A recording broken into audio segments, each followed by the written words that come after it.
পরীক্ষার জন্য লাভ ক্ষতি চ্যাপ্টারের একটা খুবই গুরুত্বপূর্ণ প্রায় 100% কমনের গ্যারান্টি একটা অঙ্ক নিয়ে চলে এসেছি।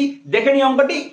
720 টাকায় একটি বস্তু বিক্রয় করায় কোনো ব্যক্তির 10% ক্ষতি হয়, ব্যক্তিকে 20% লাভ করতে হলে বস্তুটিকে কত টাকায় বিক্রয় করতে হতো।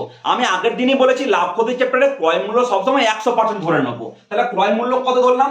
100%। এবারে লাভ বা ক্ষতি সবসময় ক্রয় মূল্যের উপরে হয়। তাহলে 10% ক্ষতি হয়েছে মানে 100% থেকে 10% কমিয়ে দেবো, যেহেতু ক্ষতি হয়েছে। তাহলে 90%। কখন হয়েছে 90%?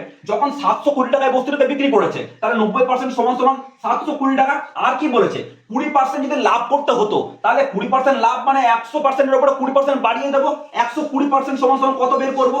তাহলে 720/90 ইন্টু 120, কাটাকাটি করলাম 8, 8 12 96, মানে 960 টাকা। এরকম আরো অঙ্কের সুন্দর ট্রিক শিখতে অবশ্যই আমার চ্যানেলটিকে সাবস্ক্রাইব করুন।